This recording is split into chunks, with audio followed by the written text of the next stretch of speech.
show. We're on the air at 9 o'clock on every weekday night, taking calls about the Jazz.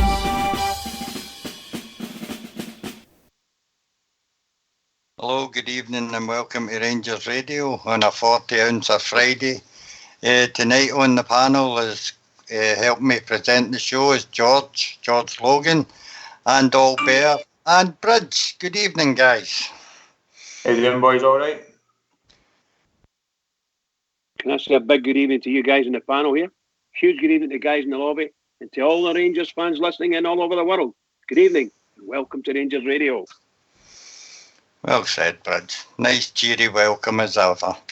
Absolutely. Anyway, we're looking forward to, on a day when our financial results have been published, we've got the manager's press conference to talk about, and look forward to the big game on Sunday. What do we think, or where do we think we should start? Most threat against us against Hearts the last time was Pizu or Big Uchi. Or Big Hingme. So, who do you think should start in the central defence, Bridge? Personally speaking, don't change the back four at all.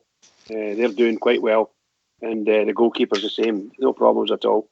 So as long as we just stand up, we men stand up to them, and let because we had a poor on midfield the last time as well, didn't we? We get overrun. So these guys in midfield are a really good game. Let's go with it. In my opinion, let's go with it. It depends who the manager's going to put in, of course. We won't know. But for me, it would be the same midfield. Maybe if Stephen Davis is fit, he would slip in there. And I'm afraid Kamara may have to drop out of there, to be honest. But we'll see how it goes. Your thoughts, George? Aye, how you doing, boys? All right. Aye, same back four for me. Fox going into a big, massive game, another semi-final. Looking forward to it. Really looking forward to hopefully getting through to another day at Hampden and try and get trophies back in our trophy cabinet where they belong. Fox, for me, the back four, keep the back four the same. We've been doing great. Ken Barisic went off the other night there, but I think he's all right to play. So probably Alan McGregor comes back in. Two big centre halves. The right, I think Bridgeman always says the right centre half's got his right foot and the left centre half's got his left foot, and they can play up the wings and things like that. So I'm quite happy with how our defence is doing, Fox.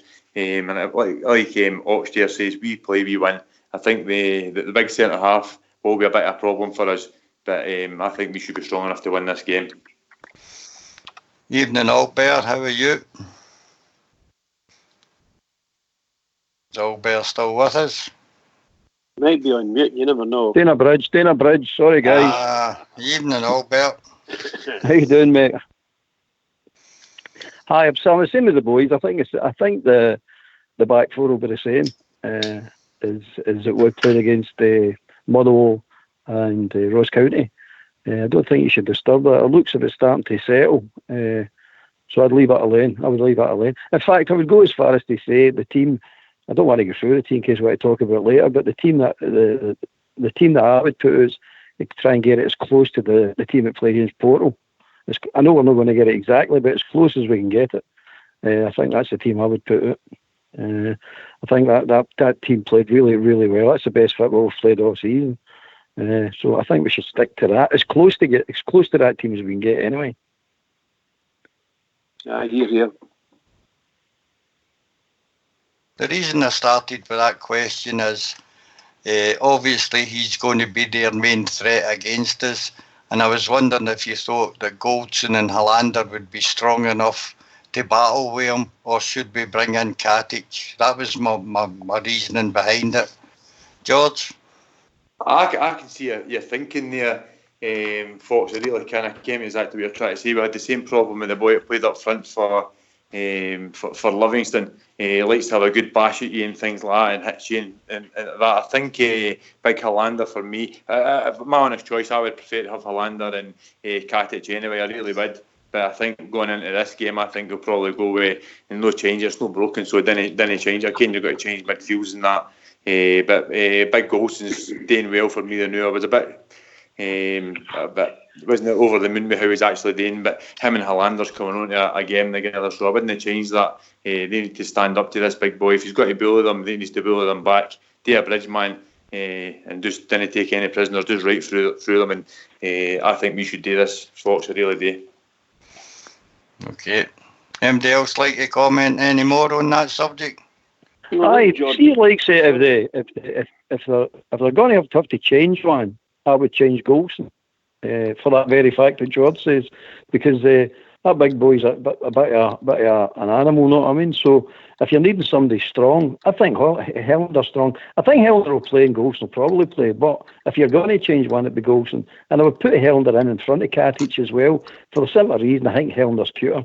I think he's got a wee bit more experience and a wee bit more know-how, and he's reading the games a lot better than Katic. At the moment, the boy will come on to it, but at the moment he's maybe slightly better than Katic at more things. But as if it's just a straight battle, well, Katic is as good as him if it's just a straight strength battle, know what I mean?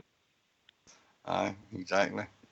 I don't think we'll go. I don't think we'll get anyone in our books that can actually handle that physical presence that guy's got. I mean, strength for strength. We need to, that's why Hellender might be the better choice, because, as the last word you said there, he's cute. So it could actually make a big difference to it. With Katic, it would just be man on man type of thing, and he'll win a lot of the battles, but he ain't going to win the war, in my opinion. Whereas Hellender could actually be cute. If he is cute, could come away with the ball, which Katic was failing to do. Not failing, but he couldn't do against him. The boy won a lot of balls in the bad areas for us. I think you just said there a minute ago, Bridge, and you're probably right in what you're saying.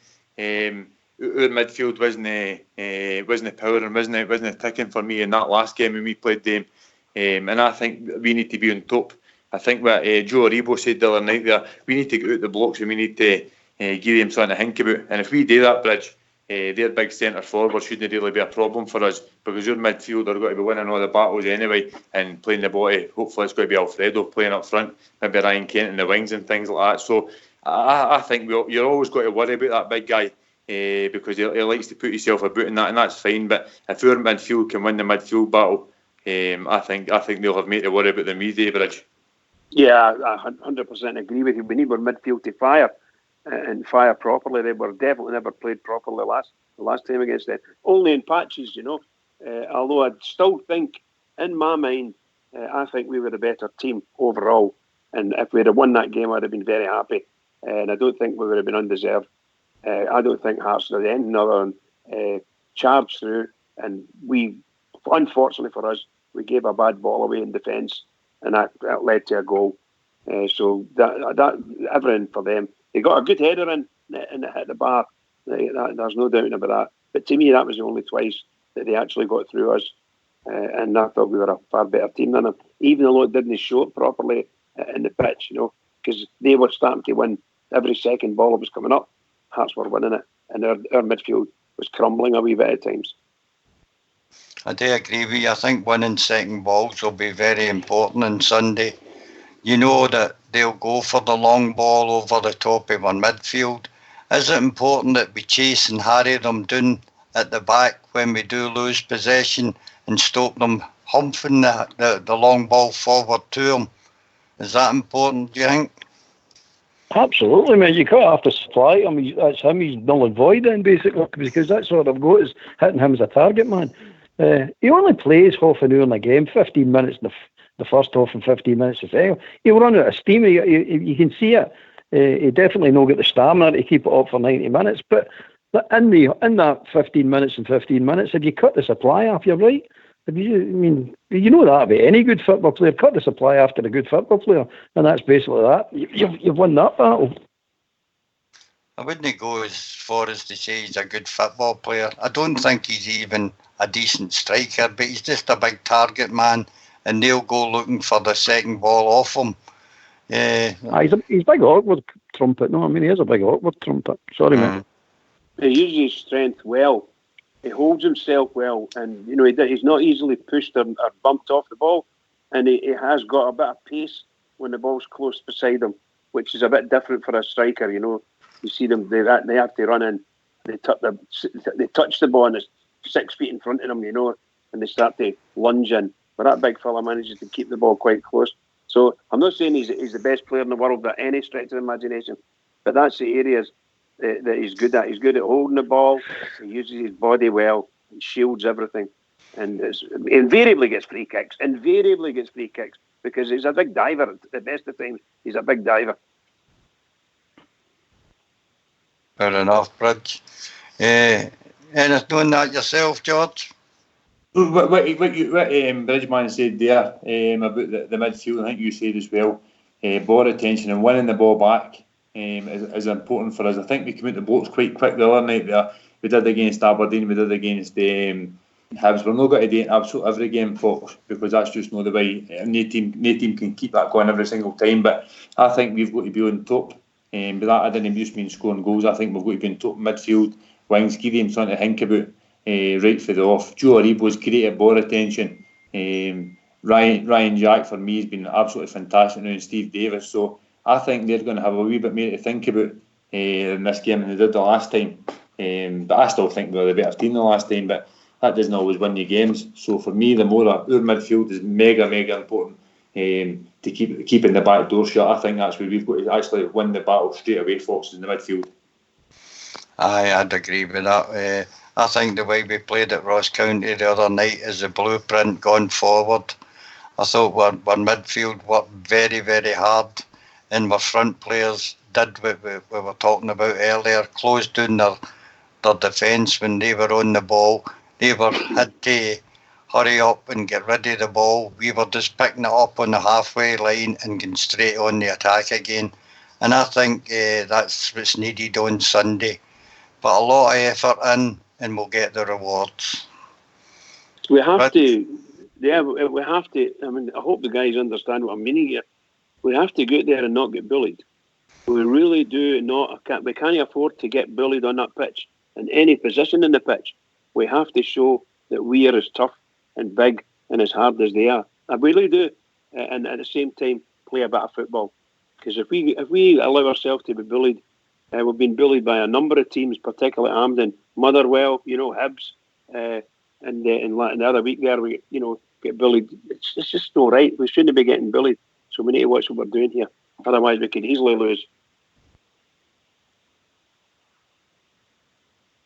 Before we go any further, I think we'll listen to what the manager has to say, and we can see what we can take out of his press conference today. So if you don't mind going on mute, we'll hear from our manager, Stephen Gerrard. It's been fine. It doesn't really. Yeah, no new problems from Ross County. Everyone's come through. Borna got a kick at the very end, but he's fine. He'd be fine to train this morning. Improving. He'll do a light session today, and we'll see how he reacts to that. But there's certainly been an improvement in the last 48 hours. You thinking if it's 50-50, you may take a chance on it? Well, I think he's better than 50-50 at the moment, so we're hoping in the coming days he continues to improve. He's got a good chance, Alan. What you made of the news that Craig Levine is no longer the Hearts manager? Probably surprised a little bit at the timing on the eve of a semi-final, but I think if you look at Hearts' form, it's probably not as much as a surprise. But I never ever like to see other managers lose the job, so I certainly feel for Craig, but he's still around in the background, so I'm sure he'll have an input somewhere along the line. But yeah, probably surprised a little bit at the timing. Just an indication of a manager's life these days. Yeah, it is it can be brutal at times, but we're all aware of that. It is a results business we're in, and club the size of Hearts, if you're down at the bottom of the table and you've only won 1 in 11, I think you're always going to be under pressure. How do you think it will affect the game, Stephen? I don't think it'll affect the game. I think from my point of view, we have to just focus on what's going on here and the job we want to do and our preparation going into the game. It's not really our business what's going on elsewhere. I'm not sure things will change too much. Obviously, personnel will all be the same. Austin might try and do something different with the formation or the tactics or personnel. Of course he will, but we'll have to wait and see what formation and what personnel they decide to pick on the day. But you've always got that challenge going into any game anyway. Do you still feel pressure is on Rangers because people expect Rangers to handle something else? There's pressure on Rangers every game, every single game. There was pressure on us a couple of nights ago at Ross County. We had to go there and win well. There's pressure on us at Motherwell. There's no room for error or setbacks at the moment. That's just the way it is. So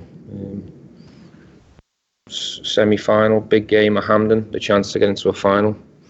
As Rangers manager, you know the pressure's always going to be there. I don't think that gets added to because of what's happening at Hearts or because you're playing Hearts. It's a semi-final. The pressure's always on a Rangers manager to win. How much are you driven by the disappointment of losing last year's semi-final? It was a setback. It was a blow for us. But I never ever really look backwards. I always look forward. I also see it as an opportunity for us to get to a major final, to get closer to trying to win some silverware. I'm very much someone who'll look at what's in front of me rather than what's behind. That was a big setback on the day. But it's gone. There's nothing we can do about it. The only thing we can do and control and focus on is what we can change, and that's the game on Sunday. Squad's not half come on since then. I know there's a number of different players in terms of mentality, belief, the way you're heading. It's night and day, isn't it, since then? I think it's certainly night and day in one department because we've got two centre forwards fit and firing in excellent form. So we'll certainly go into this semi-final with more firepower, that's for sure. But yeah, the squad is improving. We do feel as if we're in a better place than 12 months ago. But we've got to go and do our talking on the pitch. And we'll be set a challenge, a tough challenge at the weekend. You know, Hearts are good players. They'll come and compete and they'll fight and they'll try and play to their strengths. And we need to make sure that we're up for that. We compete and show our quality at the right times. But we're going into this game in a different place in terms of where the squad's at and from a belief and a confidence point of view. Was Tynecastle a reminder that everyone has to be on their game? Yeah, I think Tynecastle was a reminder that you can't start games of football thinking that you can just turn up. I think you've got to go and earn the right. Tynecastle's a tough place to go. Hearts are a team that are physical, they're strong. They let you feel them, so the least you can do is match that, certainly in the opening stages. At some stage, of course, the game will calm down and we will be able to show our quality, but we have to go into this game in a completely different place from a mental point of view. It's been 8 years since Rangers won a major trophy. Do you sense that expectancy personally? No, not really. Not really? No, you don't feel it? No. Okay. During the week, Ryan Jack, again, complimented the management team after another excellent performance. You kind of complimented him a lot this season. He said that conversations with yourself and Gary McAllister's bringing out the best. When you started those conversations, did you work on him slowly, or how are you bringing the best out of him? I think Ryan's bringing the best out of himself. I think he deserves the majority of the credit. He's the one that puts the hard work in. He's the one who's listening to all the information that is coming his way. And I think it's the staff as a whole that has helped guide Ryan. Our job is to support and guide these players and take all the excuses away from them, but they've got to buy into it as well. They've got to come to the party by listening to all the information, taking it in, carrying it out. But Ryan's certainly someone who comes in here on a daily basis and he does everything he can to be the best trainer. He does all the stuff off the pitch. He's professional. He's a leader. You know, he's got a voice on the pitch. And he's certainly enjoying his football. And normally when that's the case, if you're smiling and enjoying it, your best form comes out. That's quite an overall package, and that was just one of your players in today's market. What do you think of Ryan Jack's worth? I'm not interested. I'm not going anywhere. We spoke to your captain, James Tavernier, yesterday, and he says that you've given him some advice off the park. How important is it, not just the on-the-field stuff, but off the field to mentally have your players fit and ready? Yeah, I think you've got to go onto the pitch in a good place from a physical and a mental point of view. It's very important. It's not realistic to think that all the players across the board are always going to be in top form and always going to be in a fantastic place. So it's my job to be there for them. Obviously to push them from a football point of view, to make sure that they're getting the best out of themselves from a football point of view, but also if I see that they're not themselves, to be there for them as well off the pitch and be a support for them. And we're all in this together, and I think it's important that I show the players that at times. I can't expect them to be 10 out of 10 every single week across the board over 60 games. It's just not realistic.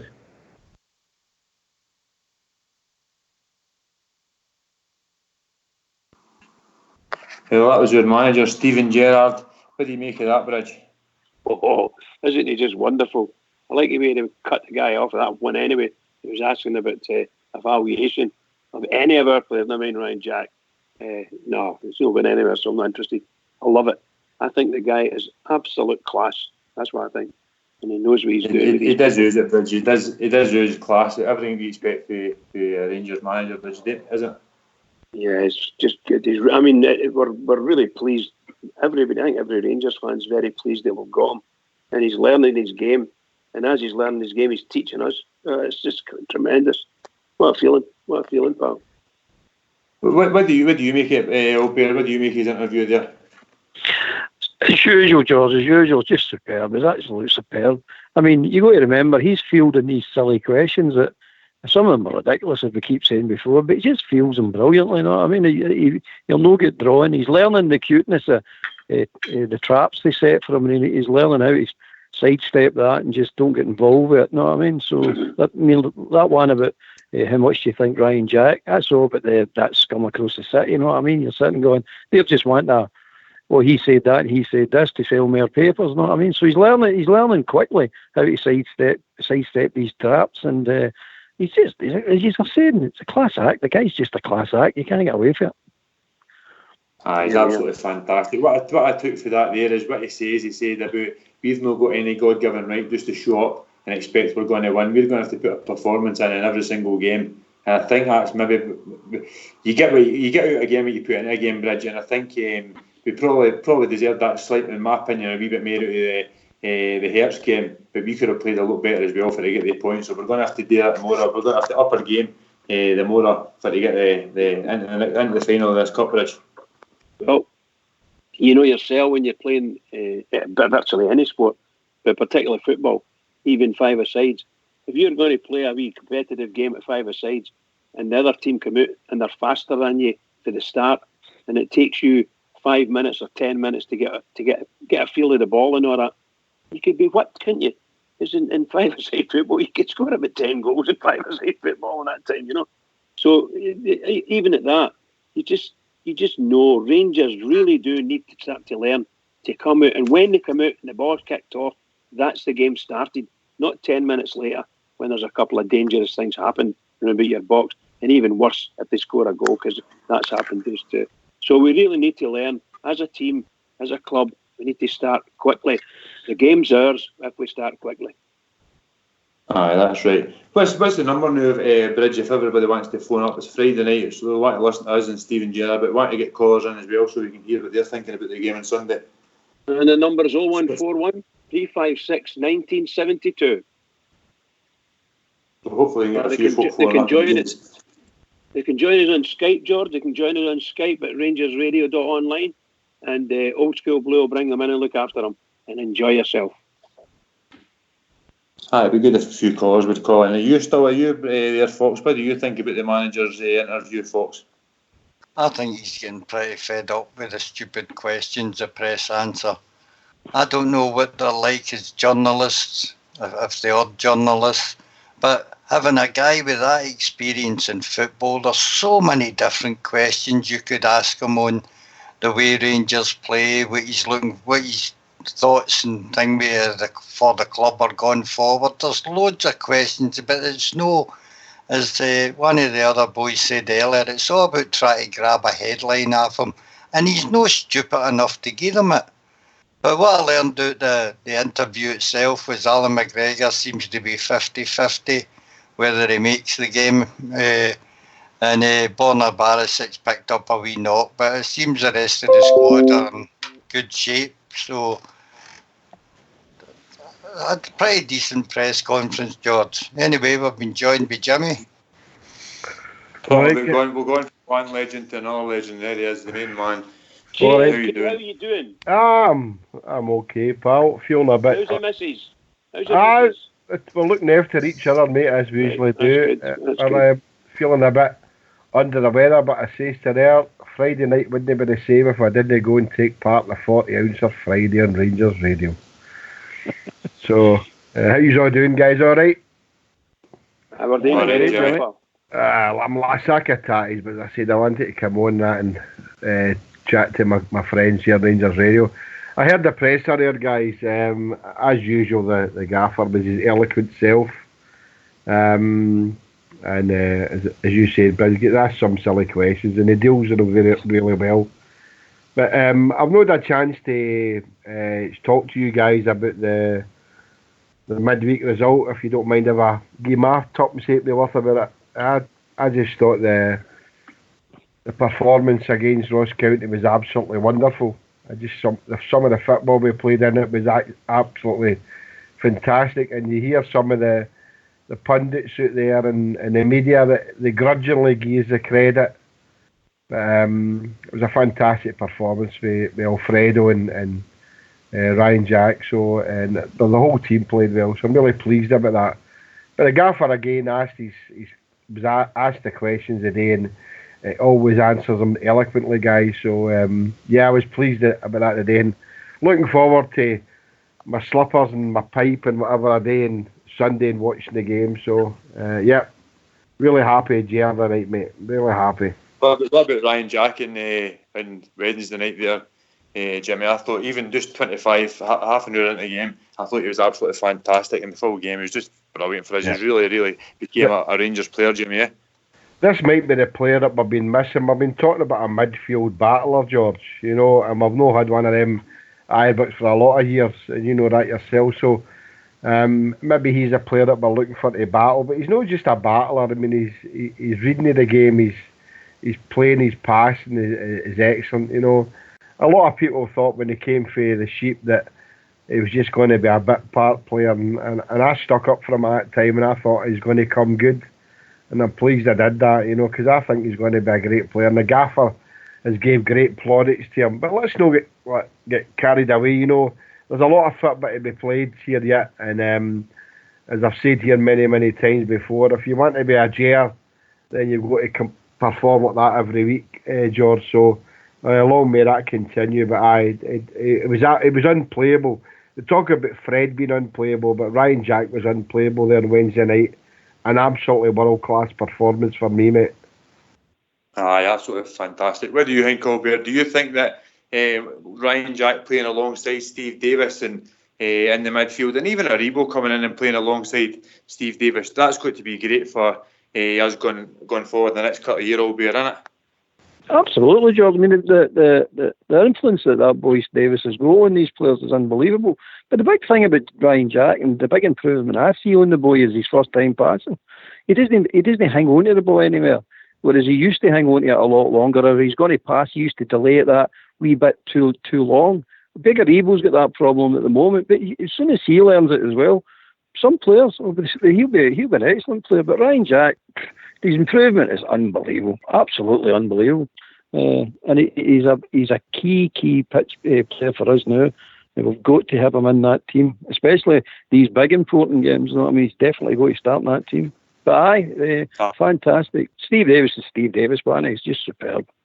Yeah, I 100% agree with that. But what do you think about that, Bridge? Do you think that Ryan Jack, I mean, even you, Jimmy, after Bridgeman here, but I think Ryan Jack's a different player from what I thought he was, Bridge.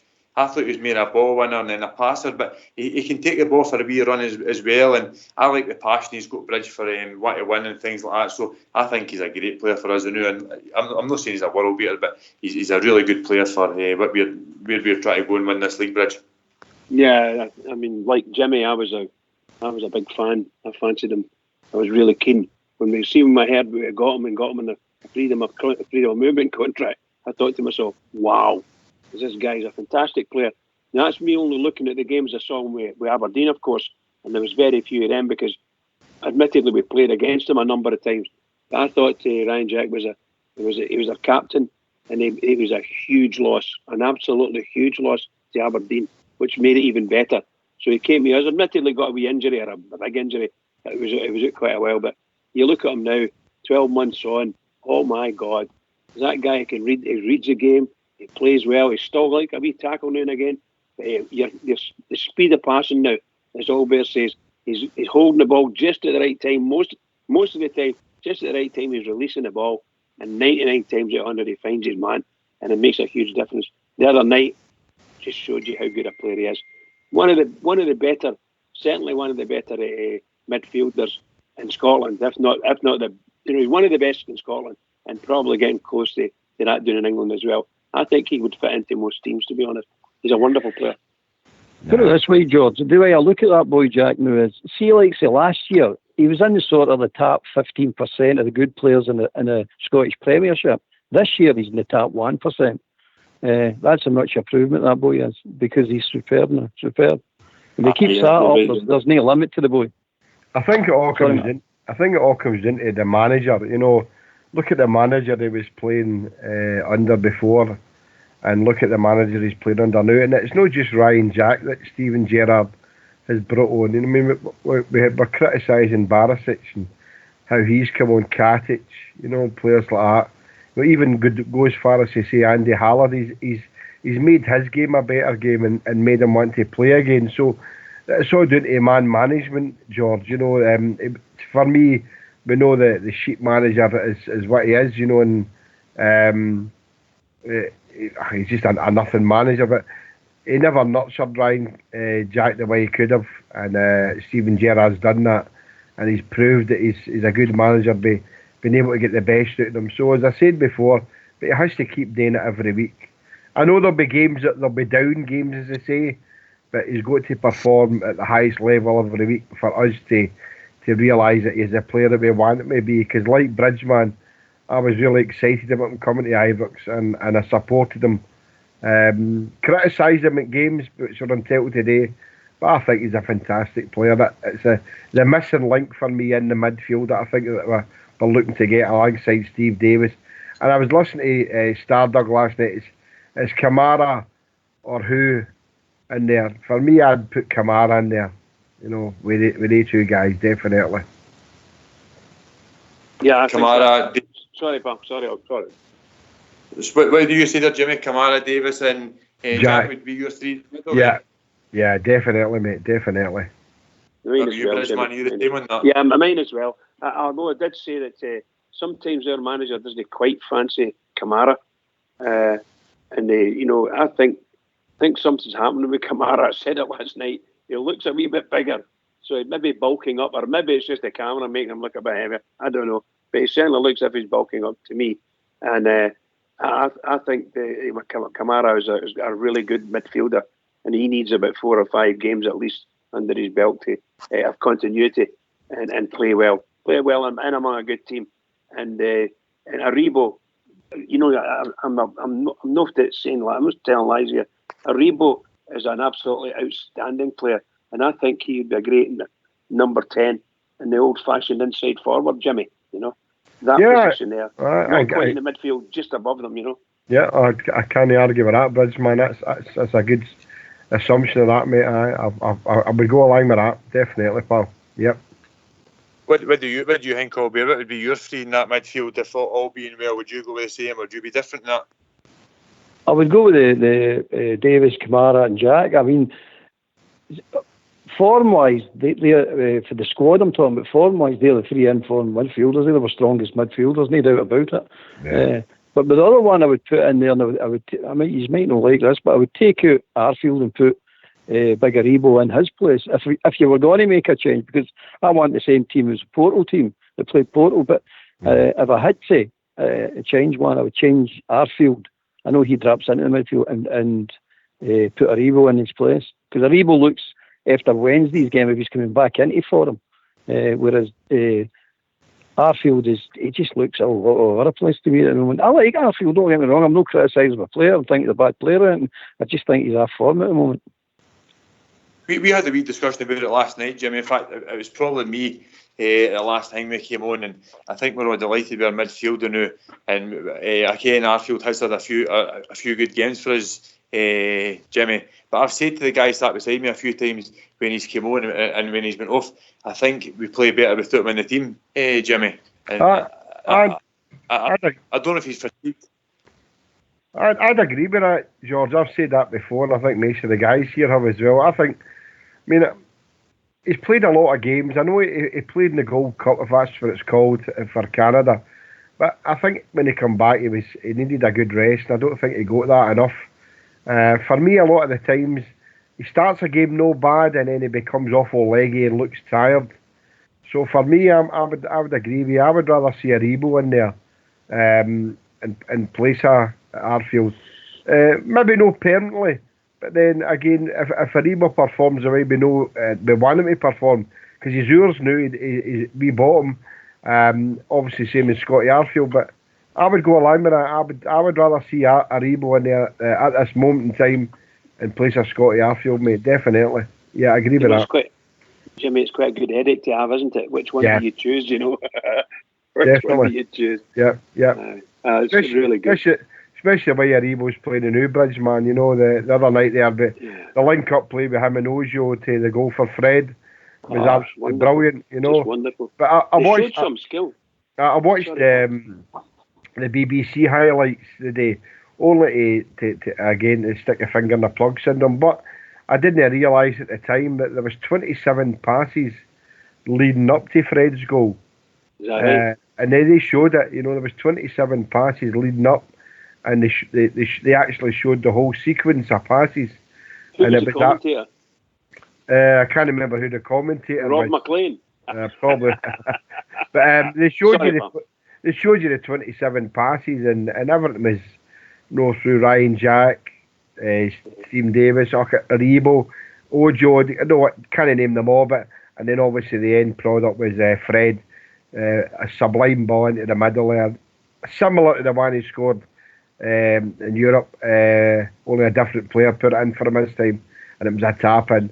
Fantastic football, and I would go along with Aribo for me at the moment. I would give him the heads up just at the moment in place of Scotty Arfield. I'd like to see him play in that position. I've seen that. Another thing, George. See, another thing. I don't want to take it as off subject, but it's still about Arfield right now. I think the time is getting close for him to decide whether he carries on playing international football or if he wants to extend his Rangers career. Because I don't think that boy can handle the big long haul plane journeys and then have a day's rest and come back and play for Rangers. It's not his type of game is all about energy. It's not like he's a skillful, silky player and he's good at reading the game. That's not his game. His game's about getting about that last third of the park. And I think it's coming close for a decision to be made by him. That's still going to happen really soon, Albert, because at the moment Canada are going nip and tuck now with America for the right to play in the Nations Cup, whatever it's called, that they have there in their neck of the woods, and that gets played next year. So if he is going to give up his international status, mate, it's not going to happen to next year. He wants to take Canada as a captain of Canada to this tournament next year, and then we might see decide to step back, but it's not going to happen really soon. There's an actual 4 games he's still to play this year. Two this year, and another 2 before March next year to qualify for this tournament. So I think what you're saying is right, but I don't think it's going to happen very soon, mate.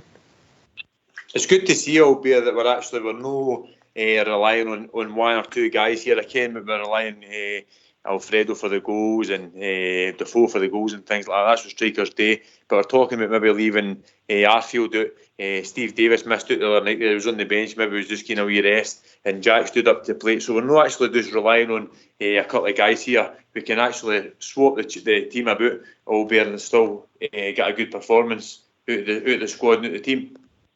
Oh, it's great now. No, I mean, you're looking at it and you're Wednesday proved a point that the squad is actually coming into form. No, I mean, so that's a great thing to see because before you're looking at a couple of players, they're no bad players, they're just no informed. But now you see him, the Aribo's left out and then he gets brought back in. You look, see he's hitting form.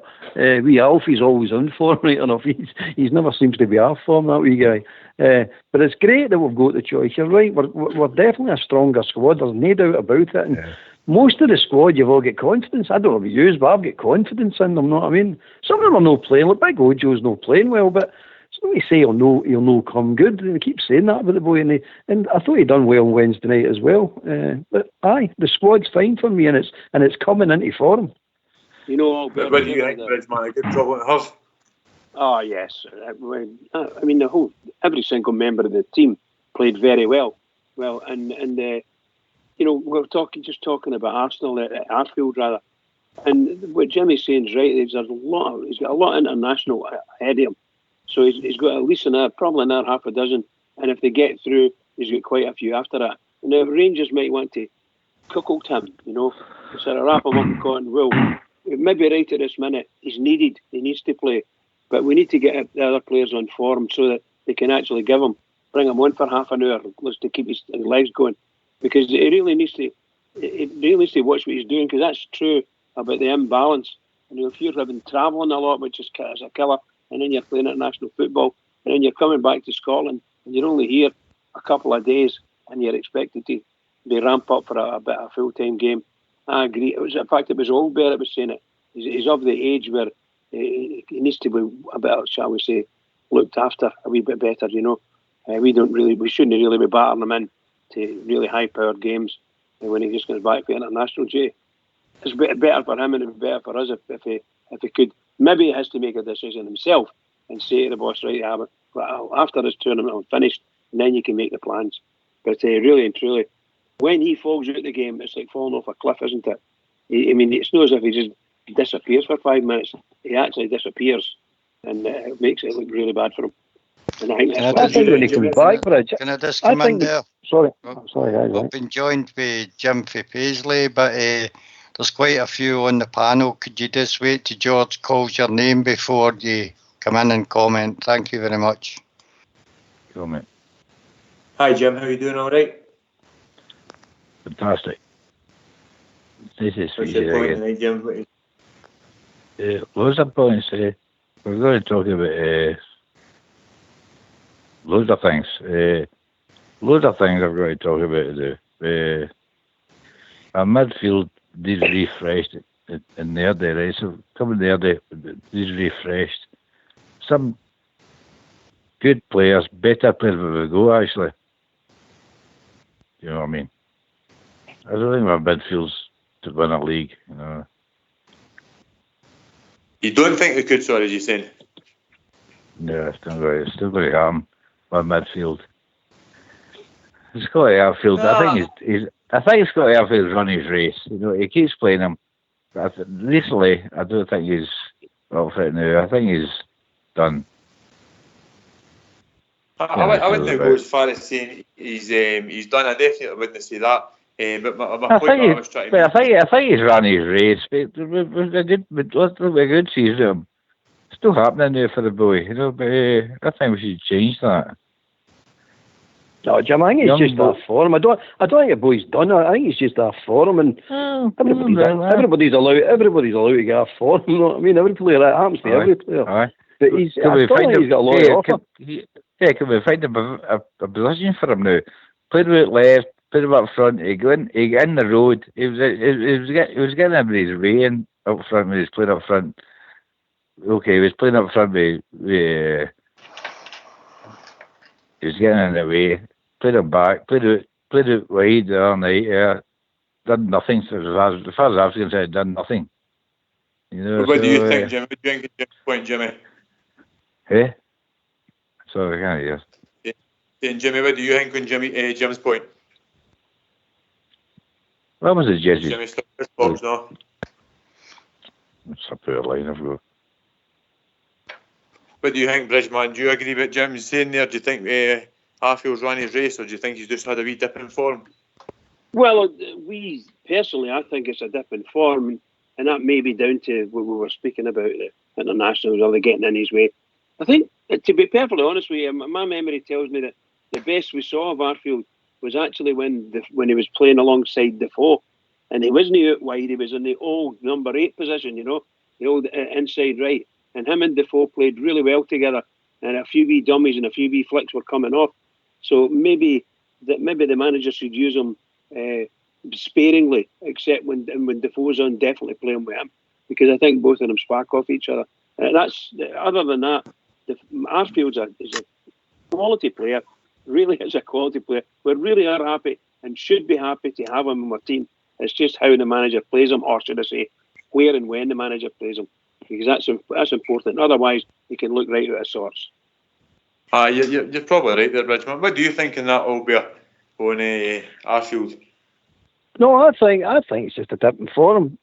I'll be honest with you, George. See, to my opinion on Arfield is when he goes away on international duty and comes back, and he plays 8 double headers, for example. See, when he comes back, I don't think Rangers can play him for at least 7 days till the boy totally really recovers. I think it's an age thing with the boy.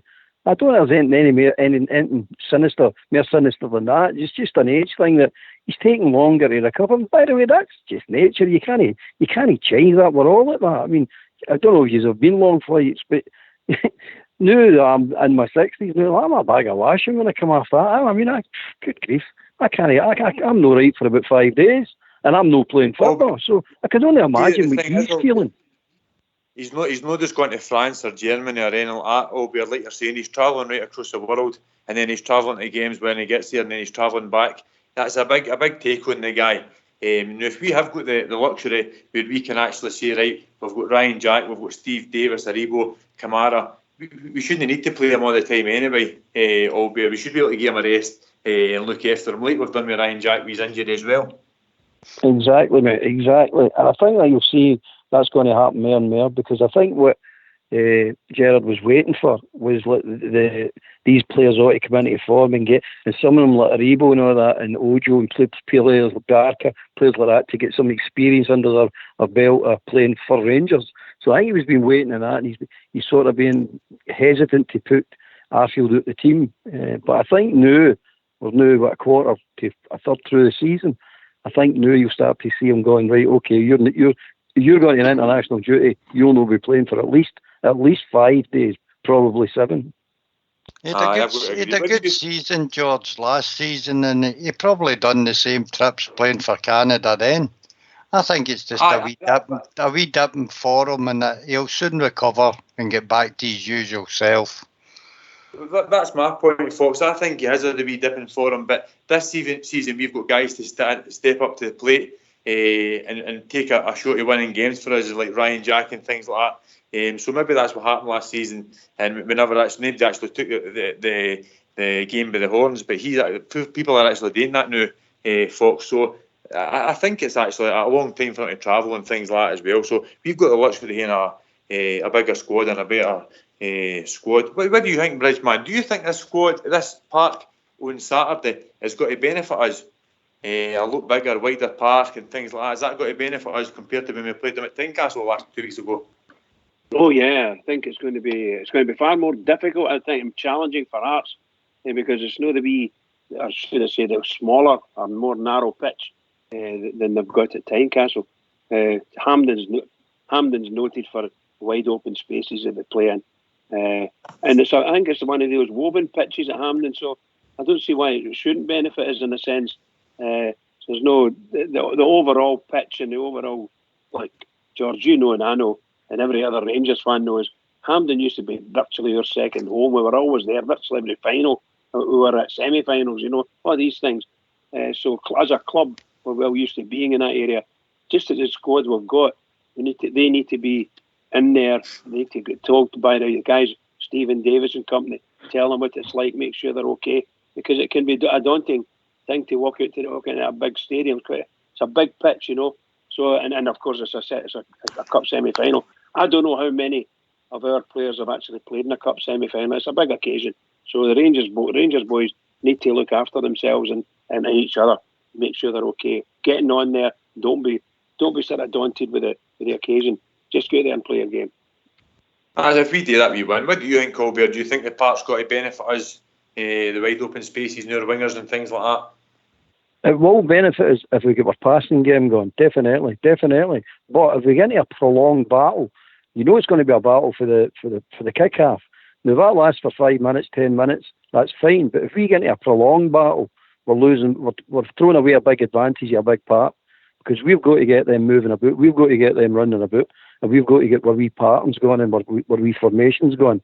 So, the part can work for you, but don't get into a prolonged battle with them. Get in. We want a football game here. Is Jimmy still with us, folks? I'm still here, mate. What do you think about that, Jimmy? I tried to bring you in to see about Arfield's Scotty Arfield for me is a good player, but he needs a wee rest. Give him a wee rest. Put him on the bench. Give him a rest. Bring him on if need be. But I can't agree about the playing at Hampden in Sunday. Look, a lot of the players that we've got a team full of internationals and ex-internationals. Come on, if they can't go and play at Hampden, then they shouldn't be playing for Rangers at all. No, so for me, it's a no-brainer. They should go there in that big, expansive park there and play some great football that we know we can play, and we should wipe the flare with Hearts. Never mind what Hearts is happening now. I know we drew with them there a couple of weeks ago, and that was a disappointment. But it was, as I said to you the night before the game, it was damage limitation with Hearts, you know. And I think it's been proved now that their manager's gone. We've got a good enough team, George. We all know that, to go out there on Sunday on that big surface at Hampden and play. And I don't think any of them should be overawed. I'm hoping that Ryan Kent's back in the team, you know. So if you look at the players that played last Wednesday there, and you look at the same players this Sunday, internationalists and ex-internationals, come on. If they can't put Hampden in their locker and go and win the game, then they shouldn't be playing for Rangers, mate. So I'm not going to use that in the excuse that they've never played at Hampden before. Some of these guys have played in bigger and better stadiums than Hampden, right? And they should be able to handle that, no problem. I agree with that. 2/3 are there. But yep. You're playing at Ibrox in front of 50,000. That should be big enough for anybody. On Hampden shouldn't be a concern to absolutely anybody. But I think what Jimmy said there was a good point. Bridgeman, sorry. I think if we play our game, we win our game, and we've got to be honest about it. They never just stood up to the game because it was Rangers. We never played as well as we can. We play as well as we can, Bridge. We win the game. Oh, 100%. I've already said that. There's absolutely no way we should be worrying about losing to Hearts in any way, shape or form. I was just meaning when you walk out, when you're playing a cup semi-final, a lot of the players that we've got have never played in a cup semi-final. It's a big occasion. That's all I'm meaning. So you walk out there and it's a big park. Hampden is big bowl of a stadium. There's no very many stadiums like Hampden. So it can be quite daunting for some young guys that are in our team that have never actually played up in Hampden. Some of them have only been at crowds and things like that. I'm not worried about the crowds. I'm talking about the occasion.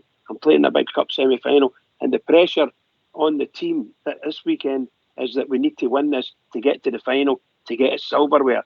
So sort of join the dots, and there's the pressure starts to build.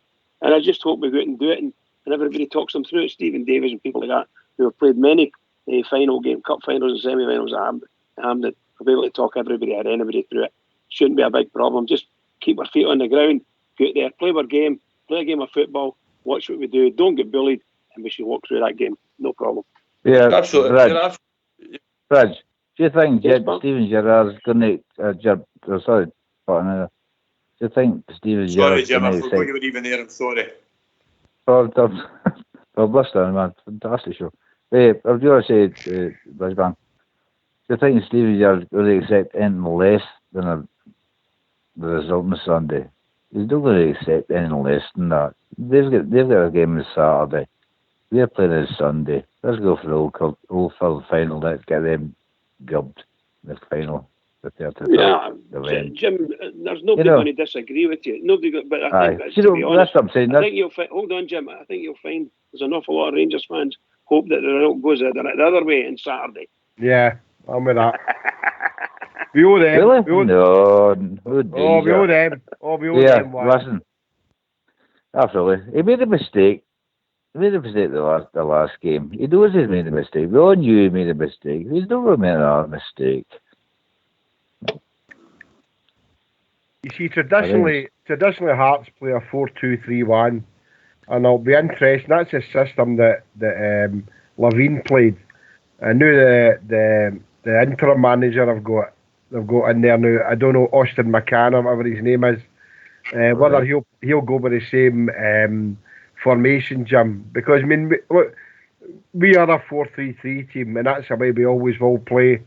At Hampden, I can't see us playing any different than that, and I think with the expansion of the team, the park, I think the football we can play on the day and destroy them is good. But it's whatever. It's at the end of the day, we can turn around and say, if Hearts can play a containing game as they probably might, then we need to break that down. And as we've had today with a lot of teams this season, so like Big George said there, I'm happy for the team that goes out there on Sunday should be able to play in front of it. There's going to be more than 2/3 of the ground is going to be teddy bears. So if that doesn't give them cause to go out there and perform, it'll be like playing at Ibrox. No matter how many times we moan about formations and who plays centre half, who plays right back, who plays left back, but the gaffer's always go to the right, isn't he? And he'll do it right again on Sunday, as far as I'm concerned. I would think so, mate. I would think so, Jim. Yeah, definitely. And also, can I just say, I would love to wish our manager and our assistant manager and other coaches, because it'll be their first time Hampden in the semi-final of the Cup, to my knowledge. So I hope it's a great occasion for them and they do well for us. It's the second one. Yes, nice. Did we not get to one last year?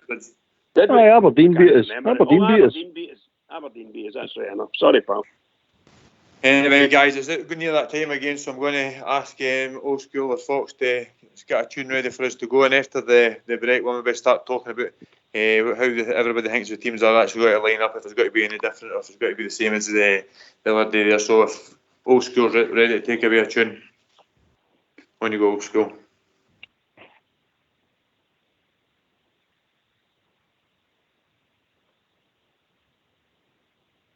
You've got 10 seconds, Bridger. You'll need to sing this tune for us.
Absolutely fantastic. That's what it's all about. What do you make of that, Bridgeman?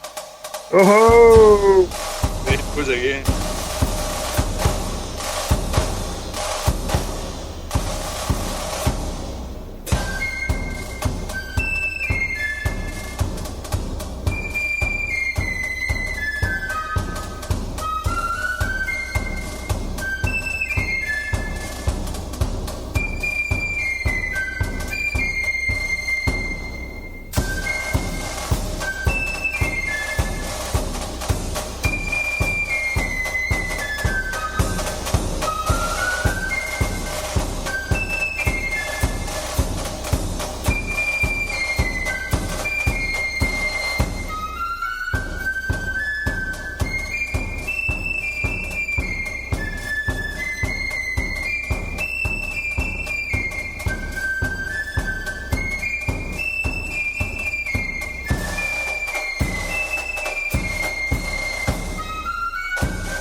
Should I talk? Is he going to go for another one? You can do it now. I've just sat back doing it after the marching. Well, stick man, Jimmy, what did you think of that lot, eh? I'm not fit enough to throw my stick about, mate, but it was really enjoyable. I was just picturing George. Were you on the drums you play, George? That was me on the lobby there playing the drums, aye. Aye, there you go. Brilliant. Absolutely superb. And I'm sure I heard the old skipper in the background with his triangle. Absolutely magic. Absolutely magic. You'd make some band, Jimmy, would we? No, we really would. Oh, of course Stevie we would. with the drum, you and the stick, myself on the drum, and Skipper on the triangle. Skipper would be fantastic, yeah. The Rangers Radio Flute Band. Or the Rangers Radio Protestant Boys. How much a difference do you think will be to the team, Jimmy, going forward on Sunday compared to the team that played against Hearts the other night there, the last week or so? How much a difference do you think will be in the team? I wrote down my team earlier on today, and it's McGregor, Tavernier, Goldson, Katic in place of Hollander. I think I'll keep Hollander for Porto and Barisic. Kamara, Davis and Jack. Ojo, Fred, and if Ryan Kent is fully fit, he will play. That's a team I'd like to see play, George. So I don't think there'll be much as a big change in the squad, but I think I'll keep Hollander for Thursday night, mate. Aye.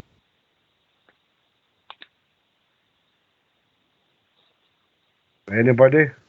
So do you think that we're just going to be a tactical change by Gerrard? Yeah, it's just going to be tactical with this thing with Katic and Hollander. Yeah, I think so, Bridgman. I mean, he's got faith in Katic, but I think he plays Hollander for what he deems as the big European nights. I know he played him there in midweek against Ross County, but I think he'll give Katic a shout on Sunday. Can't see much happening in the midfield. Davis, Kamara and Jack. Well, Kamara, Davis, Jack the left, and Kent and Ojo. Although I've not been a great fan of Ojo recently. I know I bumped my gums about him at the start of the season, but I think Wednesday night for me proved the type of player he could be as I want him to be. So I think he might go with that team. That's a team I'd like to see him play. Anyway, hold on, Bridge. We've been joined by Blue Star. Evening, Blue Star. Evening, Fox. Evening, Jimmy. Evening, guys. How you all doing? What's your point tonight? Guys, I've not been on because I've been looking after my mother, as you know. But she's getting a bit better now, so hopefully I'll get back on me up. Going on in what you are on about tonight, guys. I totally agree with Jimmy there. The only one I wouldn't argue with him, but the only one I would agree with him on was probably Ojo. Certainly the other night there, I thought he played a far better game than he's been then. Going back to that wee point there you were talking about just before the tune on Arfield, guys, I seriously don't think it's a dipping for him. I think if he's watched the last half dozen games, I would only go as far as the last half dozen games. If you watch Arfield's game, he's played the exact same way in every single match he's been on. It's just that I think the team's evolving a wee bit better run about him, and I think he's lacking, guys. I've got to be truthful. I know I've never ever been an advocate for Arfield. The guy tries his hardest every game. Don't get me wrong, but I've seen recently, especially if you actually watch him when he's on the ball, most of the time when he goes to pass it, he doesn't even find his own players. Now that maybe sounds hypercritical, but guys, I'm telling you, we're a better side when he's not in the team, and I would stick to that hands down. I would go along with Jimmy for Sunday though. Definitely Jack Davis and Jack Davis, Kamara, and midfield without a shadow of a doubt, guys. And I think if the team turns up at all, honestly, that should be a 3 or 4 goals easily. Hearts shouldn't even really be competing with us on Sunday. If our players come out and match anything like what the kind of form that they can, honestly, that should be a bit of a doing. It really should. And I'd go as far as to say, guys, I know it's a semi-final and it's in a cup and guys can raise their games, etc. But our players and our staff, this game should be a gimme for us. It really should be. I just pick you up on your point about Arfield. Do you think then that the manager has got a blind spot for him, mate? Because he's got good options there and he still continues to play him, so he must see him contributing to something in the team, Blue Star, you know? Fox, honestly, I'm actually mystified by it, because this season especially, and I agree with Jimmy on this one, last season, Arfield, whether I liked him or whether I didn't, to be fair to the guy, he contributed for me a lot more and as far as when it came to goals, because if he wasn't scoring, he had a good hand in them all. And I know the other night I was on Facebook a couple of times and guys were arguing with me, saying that he had a hand in the first 2 goals. If you're not telling me that he had a hand in the first 2 goals, then it was one pass to both times, it was to Jack. So for me, no, there's no way. Fox, I'm mystified by it, because everybody recently, and it's no coincidence that even the guys that are for Arfield, we've all seen a massive dip in them. Our manager definitely has a blind spot when it comes to him, because at the moment we don't need, quite frankly, we don't need him in the team, and we've got players there that can play. So if you're telling me the other night he'd even a half, I wouldn't even have given him pass marks the other night, guys. Honestly, I wouldn't have. And I know we totally ran the show against Ross County. But Arfield, honestly, on that part the other night, Arfield was really, really lacking. It really was. Sorry, guys, I had to drop out for a wee minute there. No bother, George. Just Blue Star has joined us and she dropped out, pal. How you doing, Blue Star? I heard your point there, Blue Star. That was my point. I actually thought that a lot of people were maybe too feared to say what you said there. Blue, and it's my point as well. I think I've seen him coming on with half an hour to go, and we've dropped, and I've seen him going off with half an hour to go, and we've picked up. That was maybe my point. I'm not wanting to be too harsh with the guy, but it's just my point is we're not having to rely on certain people now, Blue. Absolutely, George, and that's a decent enough point that you've said, because if you did notice any games that he's either took him off, I genuinely, I mean, I'm not saying it because he's a Rangers player, so I love all our players, but I've got to be honest, I think without a shadow of a doubt, we've been playing better without him. We really have.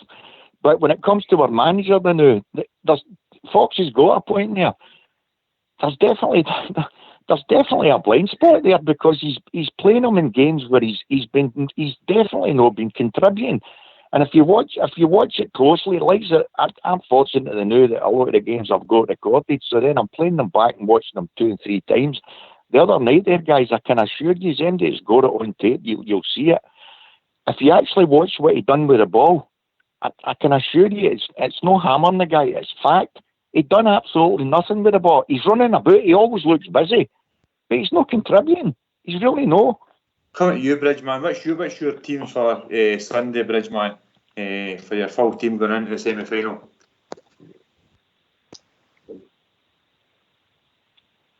Doing a Bridgeman there, I do apologise there, George. We've spoken a bit, we know about our defence is the same. For me, Jimmy's got slightly different. He's got a wee Katic job in there, so Stardock will be pleased with him. And I think the midfield we've said is the same for me anyway. It's the same 3 for midfield. Up front, I would, and I'm on the provision that Ryan Kent is unfit. Okay, so I think what the manager will play he'll play Ojo, he'll play Morelos, and he'll play Aribo. That's what I think he'll play. That's what I would go for. Mm-hmm. The team we played Hearts a couple of weeks ago there, Bridgeman, was McGregor, Tavernier, Golson, Katic, Barisic, Kamara, Davis, Aribo, Arfield, Ojo and Morelos. Now I think that was when Jack was injured in that game. Yeah. So for me, the changes for that team would probably be looking at just that was actually there. You would probably just go with, in my opinion, Jack for Kamara would be Jack for Arfield would be the only changes I would make in that team. Would you agree with that, Jimmy? I can see your thinking there, but I mean, I can see Bridgman's thinking there as well. But in looking at the team there, it's that I've picked. It's as much as I don't think Ryan Kent will be dropped. I think he left him out on Wednesday night. Wednesday night because he's looking for him to play on Sunday. So yeah. I think he's kept him for Sunday. As I say, Katic for me deserves a chance to come in.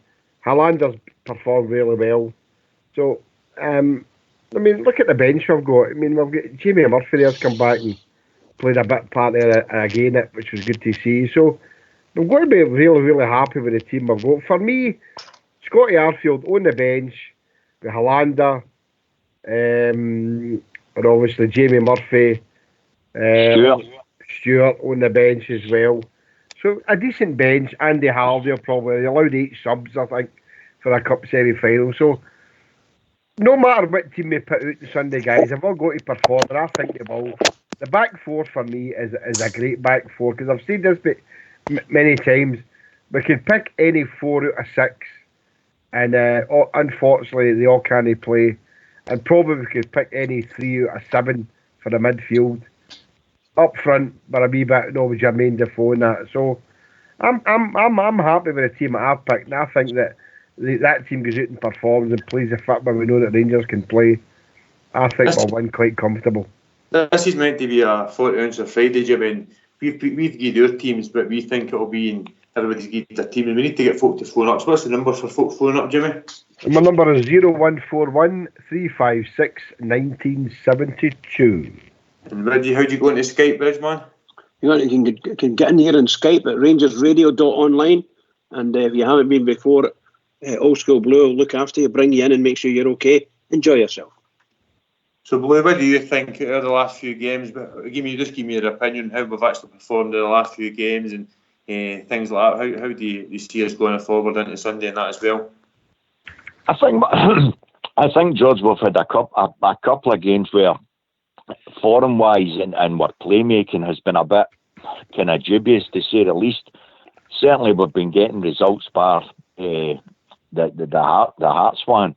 I would agree with Jimmy on the sense that I know we've got a big squad, and there's no doubt about it. I think Helander's a bit more suited to the kind of European style games.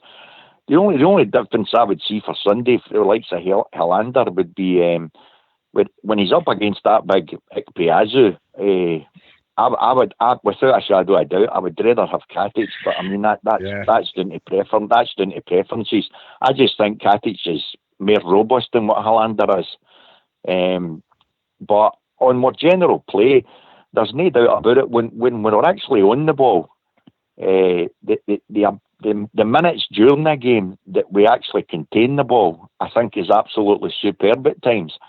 And that's exactly what I think will happen on Sunday. I just don't see Hearts having quite frankly, I don't think they've got the ability to cause us bother that much. I really don't. I genuinely think, for once, I think the Hearts are really, really poor. I genuinely do. And I think, I'm agreeing with Jimmy again.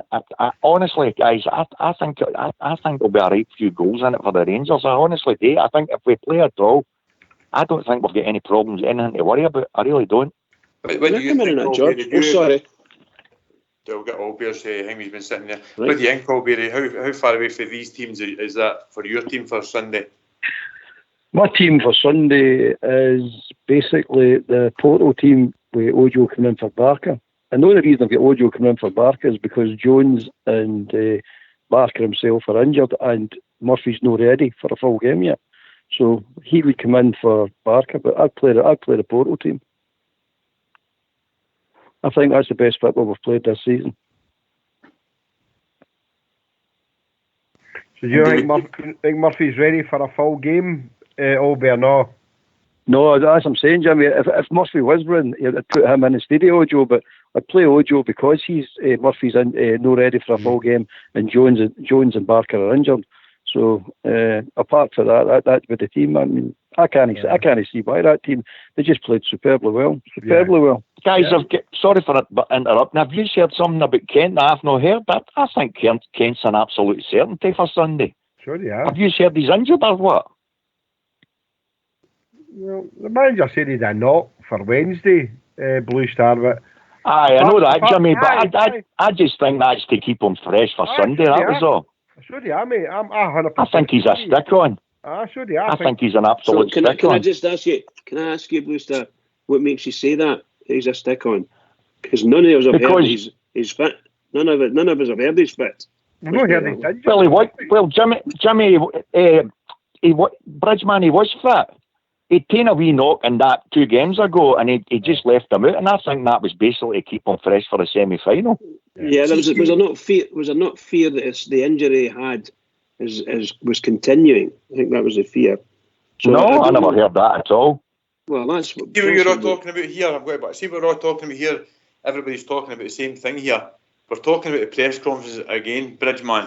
It'd be a simple thing to ask and get the team sheets out instead of asking ridiculous questions straight away. Now, it's not got to give away who's taking penalties and things like that. But how fit's your squad? Who's available and things like that should be the first question. We're on here now the 2 nights before a cup semi-final, and we're basically guessing, Bridge, what's happening because we're not actually getting the right information. That's why I think it was Jimmy said a few weeks ago, we need to start getting the proper interviews through the Rangers channels and getting the right questions answered instead of the silly questions about Liverpool and England and things like that.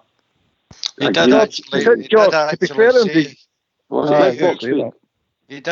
say who was fit and who wasn't. He said that McGregor was 50-50.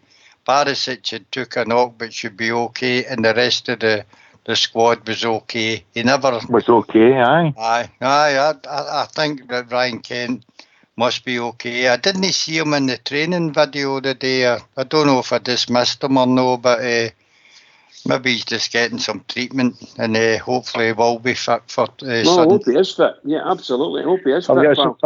I suspect that Mail and Rangers fans look at the videos, mate, the training videos. I think that's what that's about. I'll ask you a question. In fact, I'll take it in the panel last bit, but I'll go with you first, Fox. Do you think that me personally, it's a league for me this season, but do you think there's one eye on the European game, Fox, thinking about the team you play for Sunday for the semi-final? And I'll go to Jimmy and Bridgman with that too. No, I think he'll have his mind settled on winning this semi-final. He knows what it means to the Rangers support. He knows what it means to the club. And that's our first target coming up is the semi-final. And then he'll start to look towards Porto. But I think in the back of his mind, it's definitely everything will be on this game on Sunday. And hopefully he plays the best team that he can possibly put out. What do you think, Jimmy? A win for me Sunday.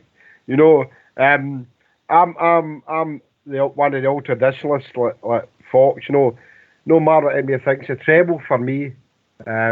Europe would be great today. Great things in Europe, and we are doing that. But for me, the man's is going to put all his eggs in one basket for this weekend. Beat the Watery Farts, and I hope we get the Spoon Burners in the final because we owe them one. But it's an all-out war on Sunday. Win the game. Look forward to the final in December. For me, it's a must-win, mate. Next Thursday against Porto, will take its. It'll be there for us and that. So let's concentrate on Sunday. As Bridgman says, the next game's the biggest game, and the next game is the semi-final. Let's win it and win it well and get into the final. That's what we want. Brilliant stuff. Get the team forward, guys. I'll go to Albert and then I'll go to Billy with the same question. What do you think about that? Is it one eye on Thursday as well?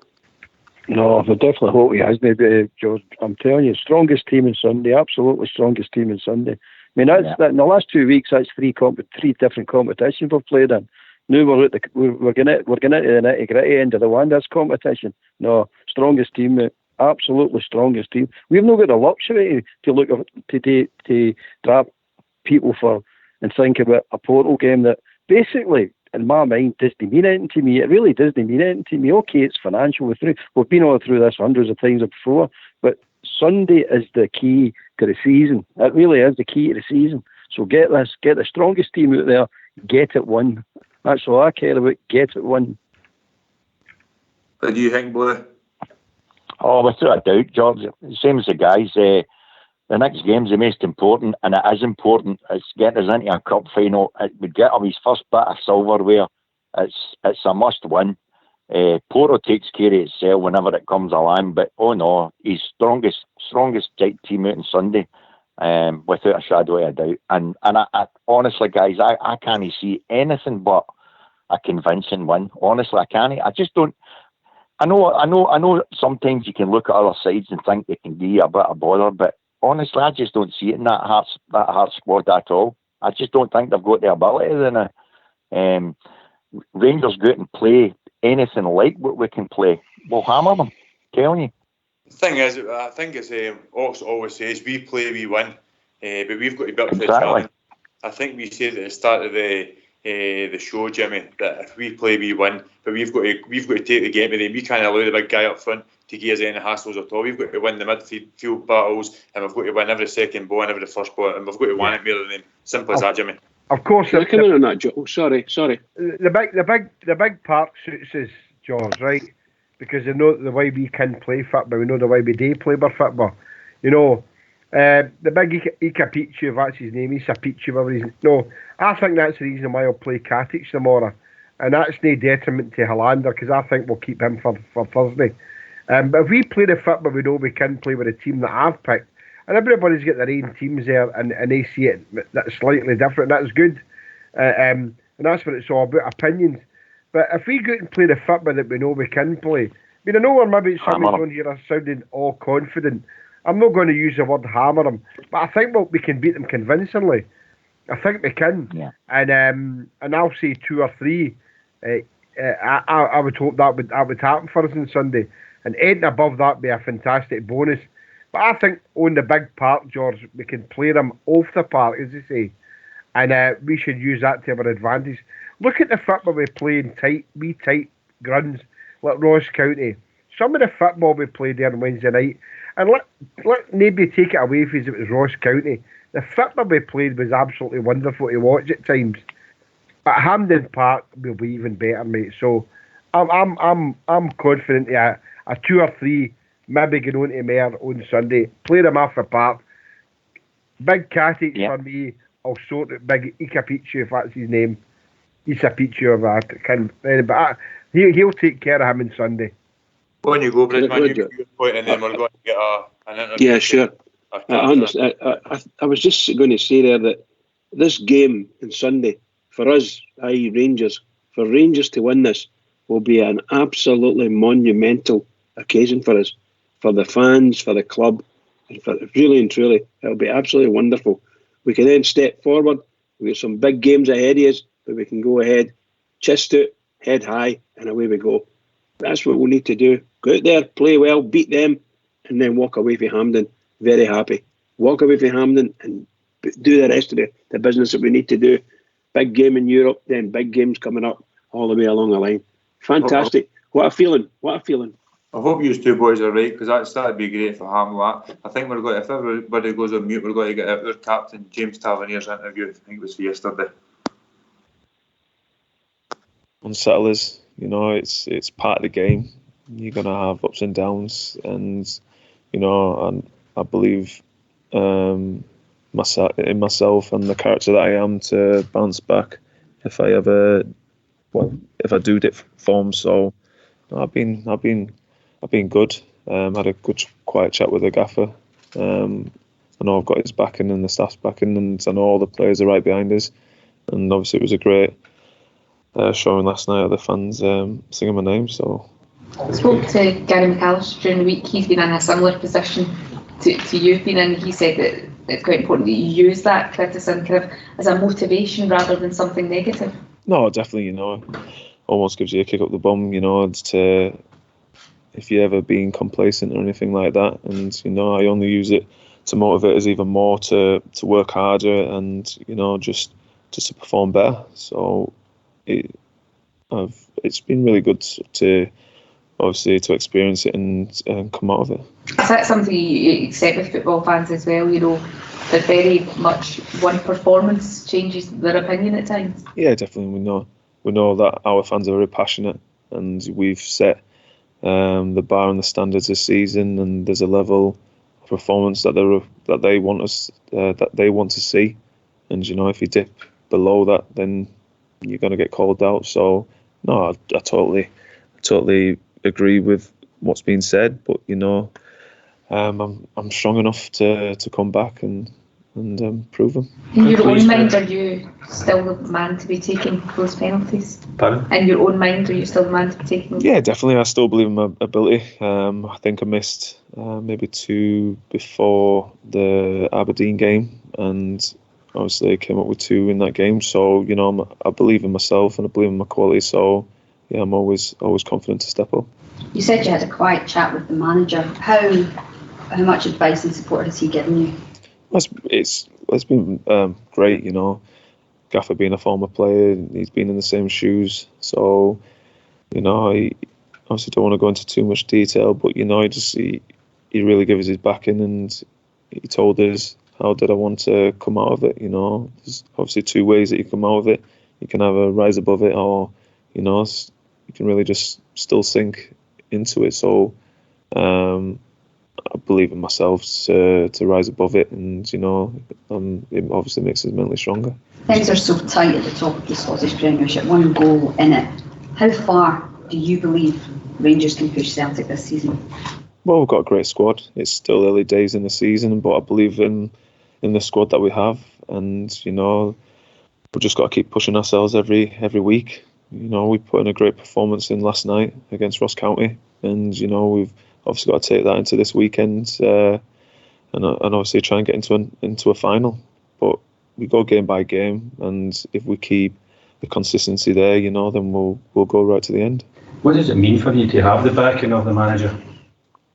It's obviously, as a player, not obviously me personally, you know, it's something. It gives you a bit of a weight off your shoulders, you know. You've got the full backing of the staff, you know. You don't have to worry about too much, you know. You can just go out there and express yourself. You said you're confident of taking the penalties. Does that mean it's down to you? You are taking them if the next one comes? We've got to see if another one comes in the next game. So, but yeah, I'm definitely confident to take another penalty. When you're the Rangers captain as well, you take on more responsibilities, and especially with your performances, fans may look at you as a person to sort of at times put the blame on, at times to praise. Yeah, you do get that. As being the captain, you know, I'm meant to lead by example. So every performance, you know, I've got to be setting the bar, and no matter what I'm doing, to lead by leading by example. So, you know, if obviously the penalty miss, you know, but we still, you know, after that penalty miss, I'm still trying to perform well during the game and still try and lead. James, there's been reports that Hearts manager Craig Levein could be sacked today. He's confirmed. He's been sacked. How will that affect your game on Sunday? Look, it don't really affect us too much. You know, you can get teams that respond really well from people being sacked. It's obviously not great news, but we know it's going to be a tough game this weekend. They're putting a really tough game against us at Tynecastle, but we know if we deliver the same performance as we did last night, you know, we'll have a really good footing in the game. Do you think that'll change your approach to the game? Obviously, you've not had much time to prepare since you played up north last night, but do you think you'll prepare differently now than you would have if you were still in charge? Well, they've got the same players, so it's you know, we're just going to focus on ourselves, and we'll try and do the very most to try and see what they're going to do. But if we fully concentrate on ourselves, and you know, if we deliver the game plan that the gaffer gives us, then you know, we should have a good result this weekend. In terms of for the Hearts players, you've been in that situation where a manager has left and you've got a game to play. Does the players' mindset change in any way with that kind of turmoil happening? Well, as a player, you just want to win the next game. You know, as a footballer, you always want to win games. So I wouldn't have thought anything would change in their minds. This is obviously one game away from a final, so that'll have that in the back of their heads. So we'll just have to wait and see. Could Rangers be in much better form going into this game on Sunday? Well, I think coming off of last night, you know, we put in a really good performance. So We controlled the ball really well, so we believe we can take that into this game this weekend, and then we should get a good result. How important could a trophy win here be for future success of this Rangers regime? I think it's always vital for Rangers to always win a trophy. You know, all the lads signed to this club to win trophies. You know, we've not won a trophy for a long time, so you know the fans are urging for a trophy, and the boys we're all hungry to succeed. So, you know, we're obviously going to put everything into Sunday. Is there a feeling that it's getting closer?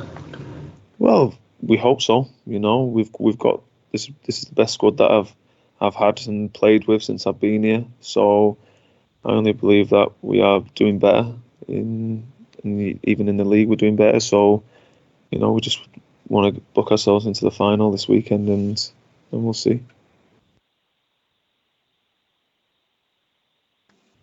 Another well-spoken, confident interview for someone who players, Rangers captain James Tavernier. What do you make of that? Albert, what do you make of his interview, and then we'll go to Blue? Superb, mate.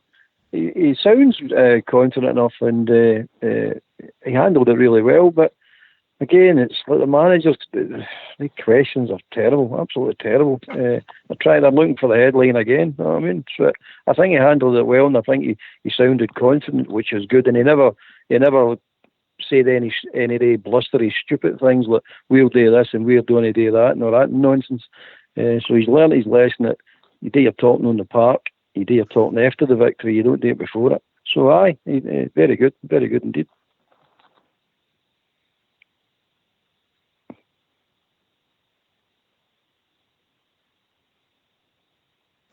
What do you think, Blue, in his interview there? Okay, I'm not like exactly what the last guy says. It's a bit like you hear them talking to other captains, other managers, and they don't get anything like the kind of snidey questions that our lot do. Some of the questions to Tav there were just totally ridiculous. Who did he think he is? Did he think he is our manager? Do you know what I mean? And you're saying to yourself, ask him about the proper football questions instead of trying to get certain things out of him. But he handled himself okay. He done all right. I just think it's a bit off. It's not a bit off. It's absolutely ridiculous. Some of the questions that our guys get asked at times after press. And sometimes you say to yourself, well, don't be snidey and don't put words in their mouths and put them out of line. But you know, sometimes like that mob across the road, when it comes to that wee creep Brown, he just gets snidey with him and he just gives them one-liners. And sometimes, whether I hate him or not, sometimes you say to yourself that's exactly what they're needing in the response to some of their questions some of the times. But no, he handled himself with dignity there. But as I say, some of the questions were ridiculous. What do you think, Bridgeman? And then we'll go to Jimmy. What do you think his interview, Captain Bridgeman, sorry? Yeah, I can 100% agree with what Blue says. Something. Once again, you hear these really embarrassing questions. Embarrassing. Must be embarrassing for everybody that listens to them. However, a bit of decorum by our captain. Did very well. He batted them all away with aplomb. That's all I can say about that. And I'm not being funny. Ridiculous questions, really embarrassing stuff. This is the captain of the biggest club in this country. My God, and they're asking him questions, stupid questions like that. No, I'm sorry. Okay, guys, that's it.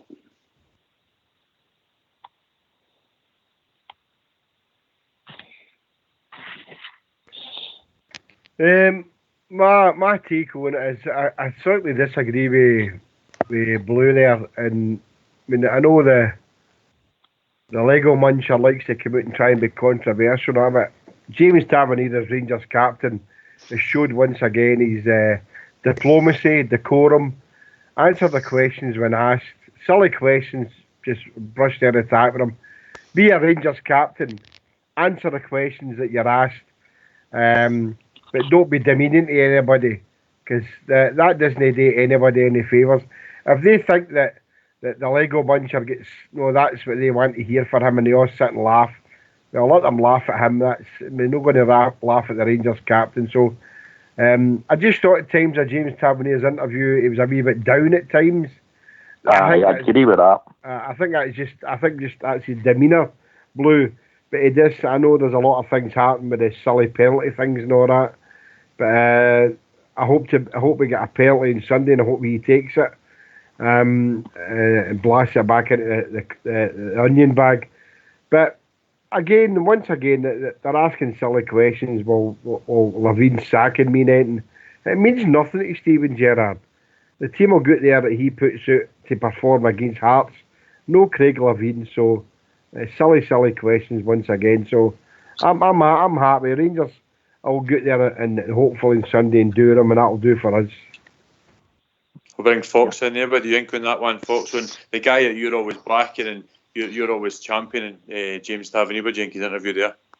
Well, I think he answered all the questions as well as he could, but can I just say that this is a guy that's been our most consistent player over the last few years, and the witch hunt never started in the press.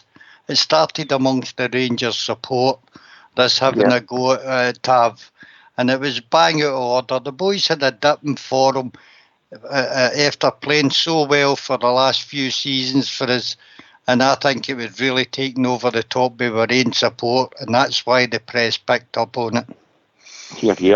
Here, mate. See what Jimmy was saying there, he's probably right, and I agree with that as well. Bridgeman, he did sound a wee bit down at times, but I think he's still playing well. He's no hiding like Ox says, but he has had a wee bit of a hard time. So it's time for us to get behind him and support him and do what we do best, Bridgeman, and get him out of this wee lull he's in the new Bridge. Yeah, absolutely. I think a big chunk of him supposedly feeling or looking, sounding, whatever, down was about him holding his own, you know. That's just keep it quiet, keep your own judgment and so on and so forth, and keep your own counsel, and answer the questions as coolly as possible, without getting too exuberant, because sometimes you get exuberant, they say, well, that'll lead on to another one, you know, and then 2 questions later, they pull the skids under you, you know. So I think he did very well. But it's probably some of that is down to as well too. It's because of how well our manager speaks when he's talking to the press. I don't think we give him anything like enough credit, insofar as until you think of any other what we thought classified as good managers talking to the press. As I say, for me, Walter Smith was a great press innovator. But Gerrard is streets and streets and streets ahead of any manager we've ever had when it comes to talking to the press. The guy's absolutely immaculate when it comes to talking to the press. There's nobody as good as him. Absolutely nobody. I agree, Blue, but insofar as Tavernier's concerned, players sometimes allow themselves to be led down a different avenue. Oh, absolutely. And it's in a negative for them. I thought Tav did remarkably well. As I say, watched his P's and Q's, didn't overstep the mark in any way, shape or form. But I'm just trying to figure out when Foxy was saying he sounded down, I'll take it. I'll take Foxy's word for that. I never really thought about him being down. I just thought he's watching himself, he's guarded. And I thought that was all it was. But Fox knows about him. He's a big favourite. He's a big favourite of Foxy. Can I come in there, George? Of course. I just think that the reaction by the Blue Noses, the fans in Wednesday to Big Tav showed that we care about him. We support him, we're behind him, we back him. You know, there's others that are making issues about it. And look, we all know that our fans, no matter what Tav does, especially in the penalty kick situation, they're going to give him pelters. But we'll overcome that. He's our captain. We need to back him. And the fans on Wednesday night against Ross County did back him. Some of the songs they sang were brilliant. So they backed him, and we'll back him on Sunday. So my take on him being a bit down, that is probably the way that James Tavernier comes across a lot of the times anyway. But he knows there's a lot of pressure on him. You know, he's the captain of Rangers. This is his chance to lift a major trophy. No, get us into the final and be the captain to lift a major trophy. It's something he's no done as a Rangers captain. And there's nothing worse than being the captain of one of the big clubs and being the captain and leaving the club, no winning a major trophy. And this is our season and James Tavernier's season. And I think come Sunday, he'll be up for that. George, can I come in there? On you go, Blue. George, one of the problems I think we've had with our own fans is for day one, whenever Tav got their captaincy, we've had umpteen fans on everywhere moaning that he was never a Rangers captain. Listen, see, for me, the guy that was captain before him, and Wallace for me was never, ever, ever a Rangers captain. Wallace was even more quieter on the park than what Tav was. What Tav did, and Foxy's bang on, so's Jimmy, for the last 3 seasons, the guy's performances, consistently wise, there's nobody touched him. Absolutely nobody touched him. And I've been on here before saying that he was still one of the best in Britain when it came to right backs, and I still stick by that, because down in England, you don't defend the way you do up here, insofar as he's having to defend more because of the situation with our centre halves, and that's a fact, guys. And if you keep watching games, as I say, I've got a habit of playing them back. Big Goldson gets away with absolute murder in a Rangers jersey. That's fact. Because umpteen times he should have been covering at the back, and Goldson isn't he? Even that last time at Jimmy will not remember when he was playing with Katic and Goldson. Katic actually had a go at Goldson twice during the match for the exact same thing, no covering. So there's a lot of things you've got to take. There's a lot of things you've got to take into comparison, and for performance-wise, Tav going forward, there's very few better.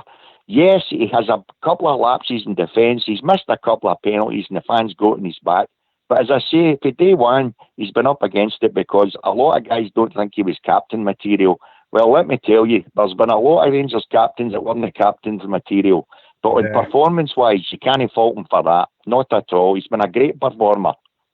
Here. I'm going to go to Ogbear. Ogbear's been sitting there for a wee bit. And this is something that I would probably do, even though I say I want to support him and back him. I think he's been a good defender, a good captain for us and things like that. Now, for me, I'll go to Ogbear with this. I would maybe hand the penalties to Alfredo or Jermaine Defoe now, just to take that wee bit of pressure off him, and then maybe get him back on his game. Would you think that be Ogbear? Do you think that'd be a bit harsh on him? Yeah, I don't think anybody should take him off the penalties, George, but I agree you should come after him, but you should do it yourself. I said it the other night there, and I'll stick to it. Take yourself, show a captain's role again for yourself, and take yourself off him. Well, explain to people why you're doing it, know what I mean? And just say, look, I want to get to somebody else, and then they decide who they want to get to. But that's not to say he comes off him permanently, that's only the new, just to get a bit of breathing space. But the reason you get pelters, by the way, and I don't do social media, but I heard it was heavy in there, so that's out of order. That's well out of order. But the reason he's getting pelters, for me, I was giving him a bit of stick as well, was the fact that they schoolboy errors. I mean, now, any player does the errors is getting it for me. I don't care who it is in that team, because the errors cost you points in both Europe and the league, so that you should be getting stick for that. But that's as far as it goes. He doesn't turn into a bad player, and then we don't slaughter the guy because he made a few mistakes. But he deserves criticising for the mistakes, and he needs to realise that's not acceptable. That standard there is just not acceptable. He's been brilliant over the last 2-3 years. That's fine. But you know in football you're only as good as your last game. That's just football. That's the way it is for everybody. That's not just Tav. That's everybody. But do you think, Jimmy, it'd be a bit harsh to take the penalties off him? Or I think it would actually maybe help his game a wee bit. No. To think about that, to be honest. No, I totally disagree with that. I think he should be taking the penalties. The decision not to take the penalties should be his. No. I mean, why? I mean, look, there's strikers out there every week. I mean, we could go back to many, Ali McCoy, Smart, Hateley. I mean, players have maybe 10, 15 chances in a game, George, and maybe put one away. So, okay, he's missed a penalty. I go back to the penalty there, he hit the post, and some people poo-pooed it on the lobby. It was a great penalty he took, but he hit the post. The goalie went the wrong way, he hit the post, it was just inches away. So, it's not as if he blasted it out of the bar. I've said this before. So if anybody's going to make a decision about no taking penalties, it should be James Tavernier. And if we get a penalty Sunday, I hope James Tavernier takes it and bursts the onion bag with it and shut them all up. Just to close with it, I said to you the other night there, the abuse that James Tavernier got round about me for missing that penalty was absolutely disgusting. So let's get behind our captain. He's the captain of Rangers. Yes, sometimes there's a wee fault in his game. I'm the first to criticise him on that. And criticism is good. But goodness sake, stop doing what you're doing for a missing a penalty. That's what I'm going to say. Because some of your language is absolutely disgusting. Support Rangers and support the captain. Anyway, we've been joined by Graham, just sneaking in at the end of the programme. Evening, Graham. How you doing there? How you doing? I'm just thinking, I'm thinking myself, I was listening to you for the last half an hour, about an hour, but then I could do it for a few beers. I'm listening, but I think, I don't think we've got any problem against us. If Rangers turn up, we're hearing this thing about Tynecastle, it's a tight park. This is a big park at Hampden, and if we do our job, I don't think there's no, I think we'll beat them 3-0. Very easy. What do you think? Yeah, I think if Kent's playing, yeah, and if Kent's playing in that big park, he'll run riot. I know. I hear them on that radio Clyde saying some of them phone in, and you know the other side of the set, they're saying this new, they're going to get a new manager. This might, they're hoping for this or them, but at the end of the day, this big park's going to suit Rangers, and I think Rangers will just turn them there. I don't know what you all think yourself. What our manager said there, Graham, in the interview, I don't know if you heard it, and I agree with him. We've got no God-given right just to turn up. We've got to turn up and play. If we turn up and play, we win the game. Simple as that. But I think we've got to get out of the way of thinking. I think maybe we got into a wee bit of thing with putting 5 past this team and that team, and we're beating teams, and maybe we did take the foot off the basket a wee bit. But I think if we turn up, we win. But I don't think we can be complacent about it. What do you think about that, Bridge? Well, I've said it a couple of times tonight. Rangers need to turn up, and if they turn up and they're getting top of their game and do the business, they will absolutely mollocate them. And can I say a big shout out to Chrissy 1670 in the lobby here? We truly are the people. How's that? George, that last game at Tynecastle, Levine played six guys under 18 against us, and quite frankly, we did not turn up that night. We didn't even compete in the middle of the park at Tynecastle, and they still couldn't even beat us. And the fact of the matter is, we should still have won the game. If we show up at all on Sunday, take it from me, it's a hefty one without a shadow of a doubt. They don't have it. They don't have the play. They don't have the players to hurt us. I like to hear you saying that, Molly, because it's easy for us to turn around and say Hertz raised their game against us, but the thing is, we should always be raising our game. I don't think we're good enough on the night to actually win the game. We've got to go in the panel. Graham said 3-0 there for his prediction. We'll go to Jimmy and then we'll go to Obear. What do you think the predictions for the Saturday for Sunday's got to be, Jimmy? 2-3 and probably more. I'll go for 3. Like that, Jimmy. Are you really as confident as that, Jimmy? Is that how confident you are? I think the big park will be good for us. I think we'll play them right off the park, and not just because they've lost a manager. I think we'll play them off the park, George. Easy. I think we'll 2-3 get on for Mer, pal. Definitely for me. What do you think, Obear? What do you think the score's got to be for Sunday? 4-1. I'm liking everybody's confidence. I really am. I'm liking everybody's confidence. Bridgeman, what do you say the score will be for Sunday? Oh, I'm going to go a wee bit more cautious than everybody, so please forgive me. A 1-0 mollication.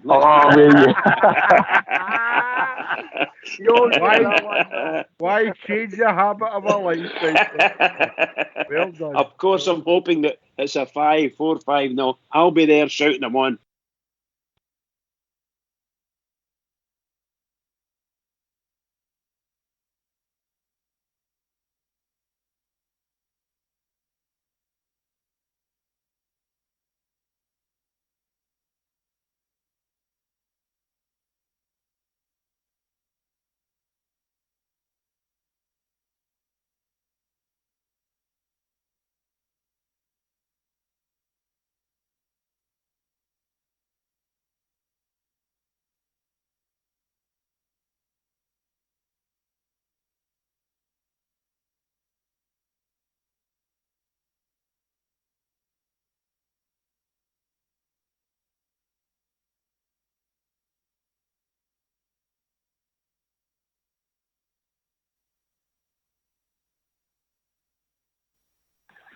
It's good to hear everybody's been as confident with the squad, Jimmy, and the team.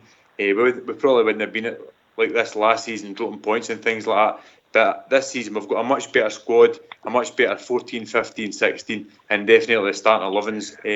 Good. So it's good to hear everybody confident in that, Jimmy. That's the way that we are this season now, George. No, the gaffers enhanced the squad, brought in players. He's made Fred play a striker and got all the silliness out his head, and he's playing like a world class striker.